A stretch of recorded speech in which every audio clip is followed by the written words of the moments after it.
Shalom Bapak Ibu, saudaraku yang terkasih di dalam Tuhan. Kejadian 2 ayat 16 dan 17. Demikian firman Tuhan. Lalu Tuhan Allah memberi perintah kepada manusia, firman-Nya, buah dari semua pohon dalam taman ini boleh kau makan dengan bebas. Tetapi buah dari pohon pengetahuan tentang baik dan yang jahat jangan kau makan.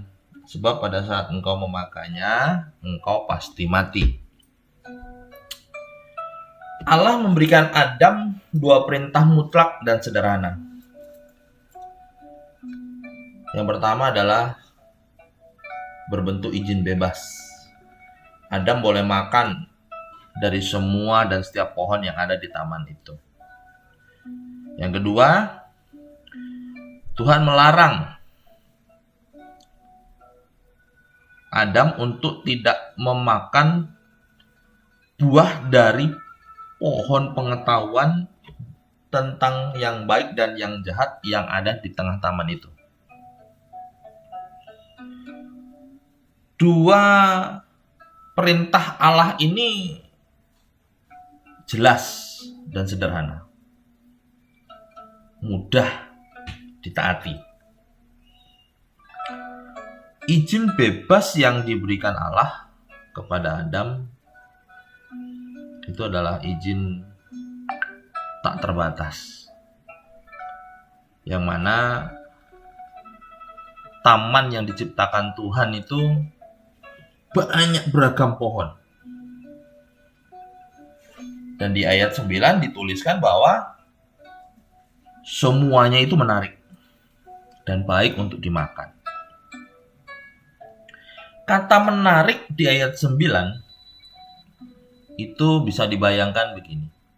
Kalau kita punya tanah luas, kita buat taman, kita panggil tukang taman, mereka dekor, atau kita pernah ke taman bunga atau taman buah, itu pasti desainnya bagus.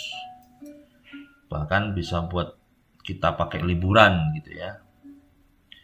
Sedangkan menarik yang ditulis di dalam ayat 9 di sini adalah desain tangan Tuhan. Kalau ini desain tangan Tuhan, pasti yang pertama adalah bentuk estetiknya luar biasa. Taman ini taman yang memang benar-benar dibuat oleh tangan Tuhan sendiri. Jadi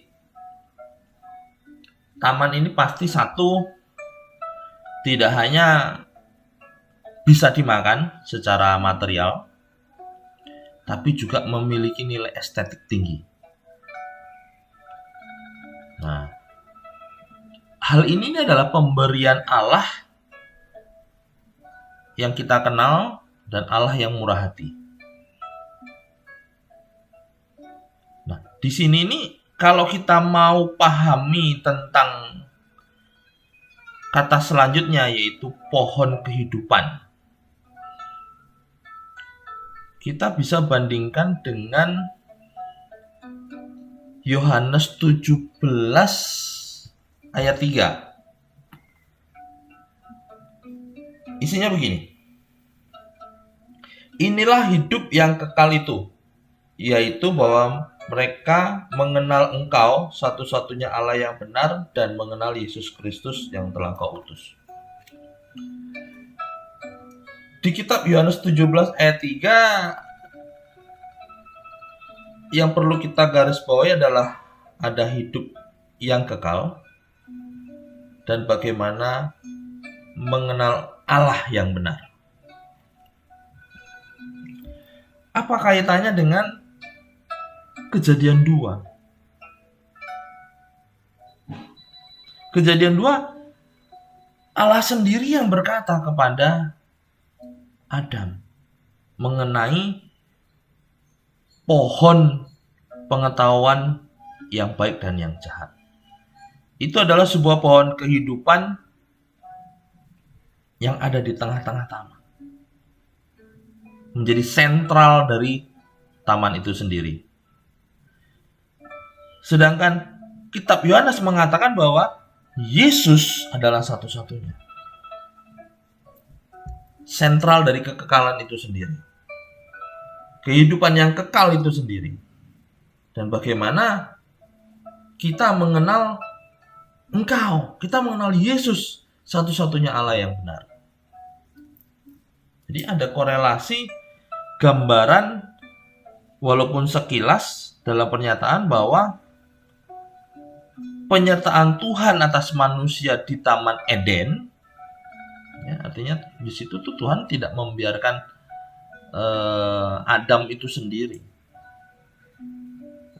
Dan Tuhan gak cuma nungguin Adam, tapi Tuhan selalu ada di situ.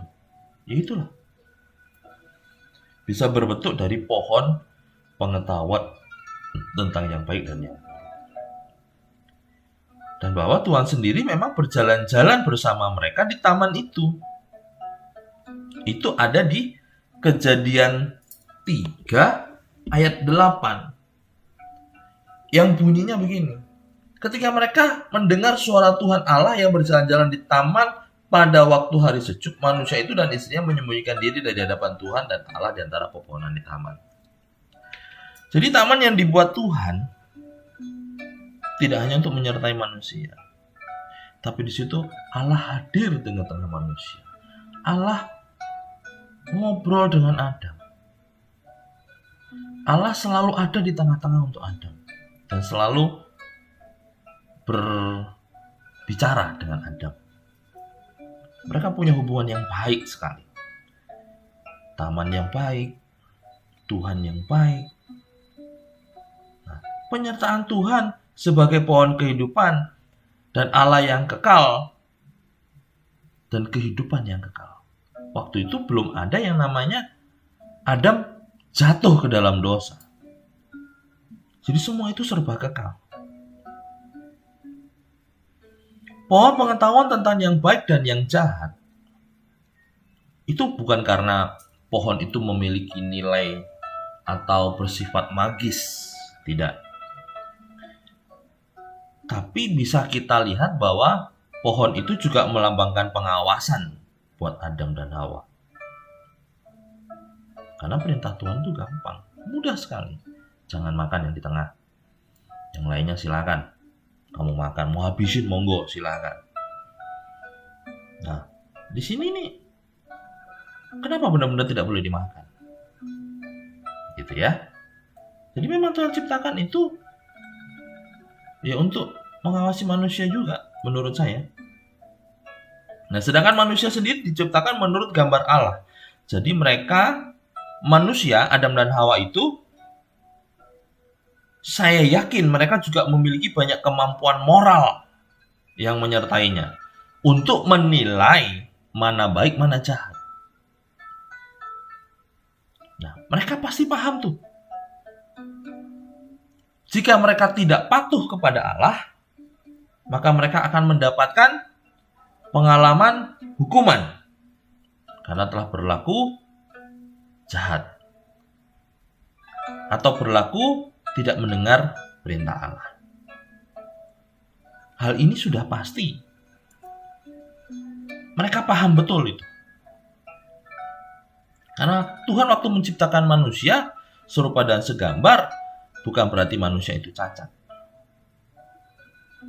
Manusia itu sempurna. Saking sempurnanya, manusia itu paham betul apa yang Tuhan bicarakan. Ada sebuah catatan begini. Ada seorang mahasiswa di Helsinki, sebuah universitas di Finlandia. Dia ada menuliskan begini. Saya merindukan kebebasan. Dan saya menjadi makin bebas setelah saya melepaskan Allah. Nah, hal ini banyak perdebatan dan pertentangannya. Karena apa yang diungkapkan seorang mahasiswa ini adalah upaya di mana dia sendiri tidak paham bagaimana dia hidup di dalam Allah. Bagaimana Allah sudah membawa dia melewati step-step sampai dia dewasa, sampai dia mahasiswa.